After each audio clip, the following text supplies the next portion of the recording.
Efectivamente, amigos, en lo personal me tocó la fortuna de tener cierto acercamiento con Pedro Infante e incluso a raíz de eso tuve oportunidad de escribir su biografía cuando él ya había muerto para la revista chilena Mi Vida. El trato tan corto que tuve con él me permitió darme cuenta de la gran sencillez que Pedro mantenía a pesar de haber logrado colocarse, como se dice, en los cuernos de la luna. Como ejemplo, les pongo un solo botón. Recuerdo la ocasión en que platicamos durante la recepción posterior a un homenaje que Jorge Vidal, presidente de PECIME en ese tiempo, pues le organizó en el Cine Mariscala. Luego de sortear los numerosos grupos de seguidoras que le gritaban y se desmayaban a su paso, Pedro llegó al cóctel, pidió algo de tomar y se fue a sentar modestamente a las escaleras. Me asombró no verlo en el centro de la sala, siendo el punto de atención de todos los asistentes. Me acerqué a él y le pregunté, pues, ¿qué estás bebiendo? Me dijo, pues, estoy tomando agua, yo no bebo alcohol. Pero ¿cómo?, le exclamé, si en las películas te pones unas borracheras tremendas. Ante el comentario rió a carcajada abierta y me contó que eso pues no era más que actuación, que él prefería la vida sana, hacer deporte, incluso me invitó a que fuera con él a hacer pesas a su gimnasio, lo cual desde luego no lo hice porque yo no podía levantar en esa época nada. Era el Benjamín de los periodistas de cine en ese tiempo. Pero así era Pedro Infante, preocupado siempre por la gente que le rodeaba, por dar su calidez humana, su sencillez, su cariño, lo cual pues le abrió muchas puertas y nos dejó una huella profunda en nuestros corazones. En contraste, pues su vida privada era muy complicada. Pedro era un enamorado incorregible. Siempre tenía en su camerino algún artista o alguna chamaca guapa con la que pasaba largos ratos antes de salir a escena. Decía que eran sus vitaminas.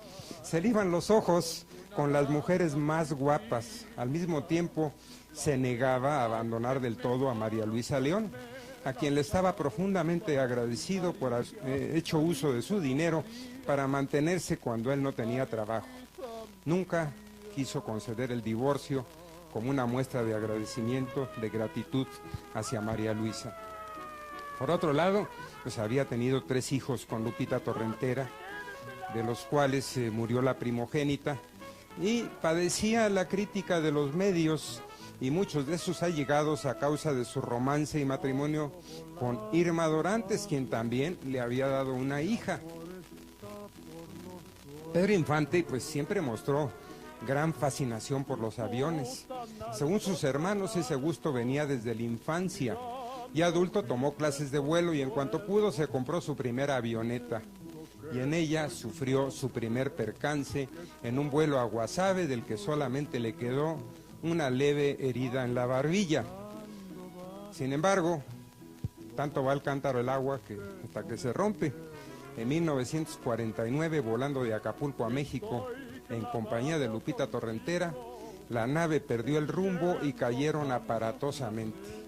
Él se deshizo parte de la frente y en consecuencia tuvieron que ponerle una placa metálica de 6 centímetros de diámetro, que fue la que le obligó a usar bisoñé, y era lo que más cuidaba.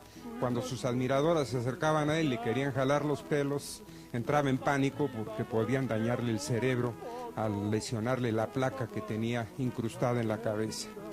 Pues a pesar de estos incidentes, el amor de Pedro por volar no decreció. Sin duda, siempre le gustaron las emociones fuertes.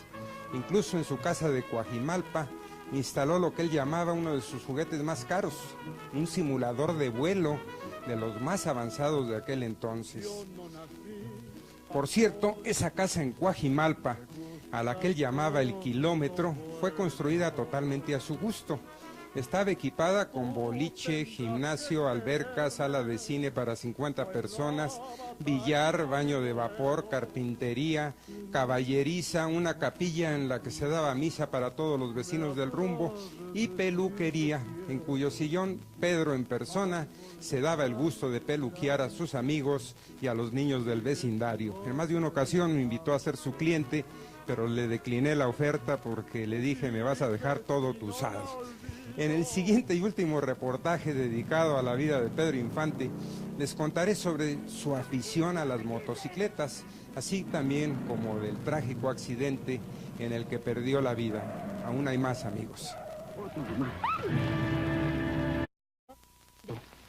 Amén. Ahora tú, persínate. ¿Cómo? Así.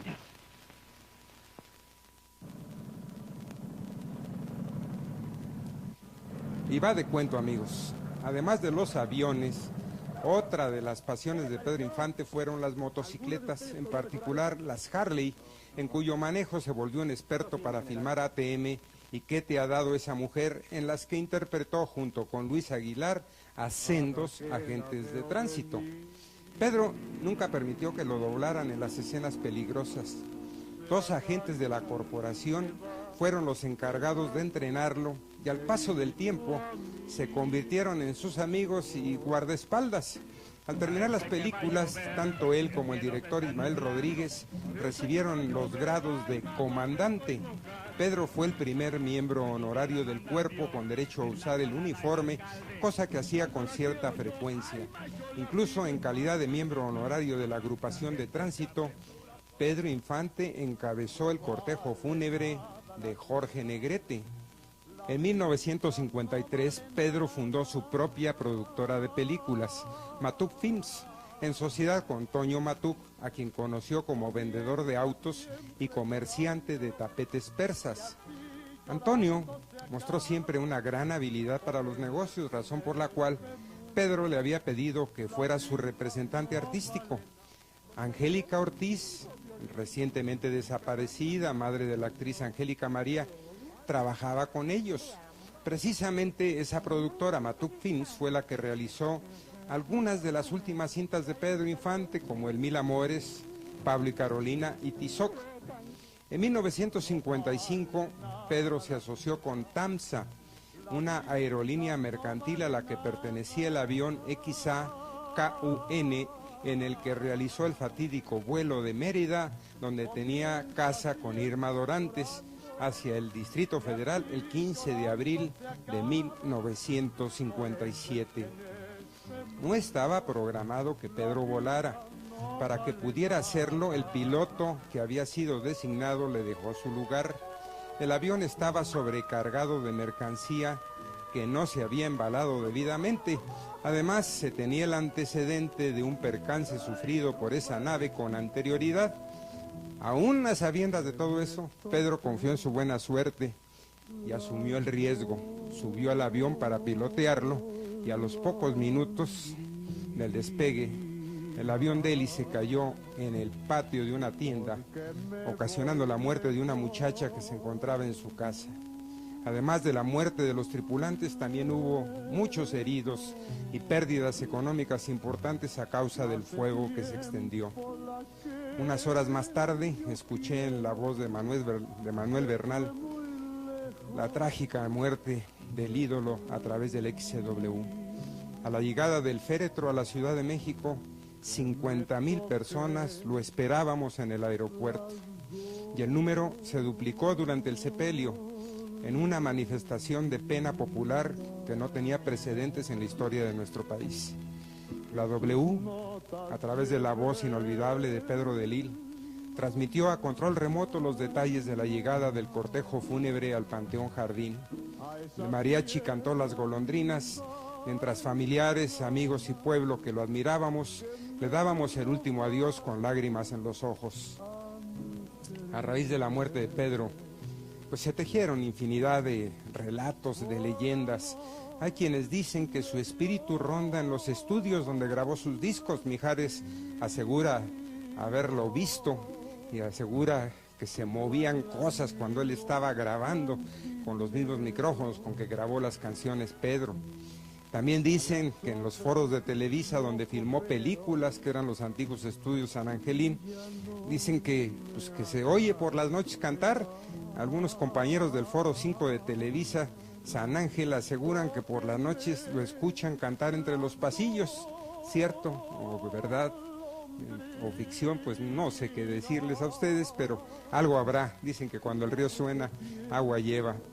También se dijo que no murió en el accidente, pero que quedó desfigurado y por eso prefirió esconderse y pasar el resto de sus días en calidad de ermitaño, lo cual pues, es absurdo, porque estuvo plenamente identificado su cadáver con la placa metálica en su cabeza y todo, pero el deseo de tenerlo vivo hacía que se inventaran estas historias.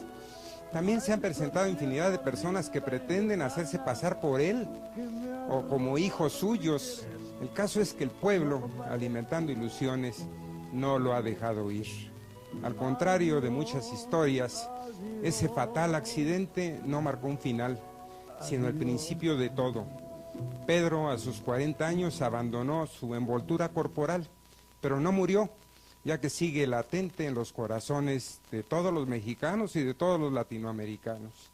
Ese día, el 15 de abril de hace 4 décadas, Pedro Infante entró al terreno del mito, de la leyenda, en donde permanece más vivo que nunca y donde permanecerá mientras que el pueblo lo siga recordando con el amor y la veneración con que lo hace. Pedro acostumbraba a decir: me gustaría morir volando, compadre, y que me entierren con música. Porque me voy lejos, muy lejos. Pidió algo de tomar y se fue a sentar modestamente a las escaleras. Me asombró no verlo en el centro de la sala, siendo el punto de atención de todos los asistentes. Me acerqué a él y le pregunté, pues, ¿qué estás bebiendo? Me dijo Jorge Vidal, presidente de PECIME en ese tiempo, pues le organizó en el Cine Mariscala. Luego de sortear los numerosos grupos de seguidoras que le gritaban y se desmayaban a su paso, Pedro llegó al cóctel. Pedro mantenía, a pesar de haber logrado colocarse, como se dice, en los cuernos de la luna. Como ejemplo, les pongo pues, un solo botón. Recuerdo la ocasión en que platicamos durante la recepción posterior a un homenaje que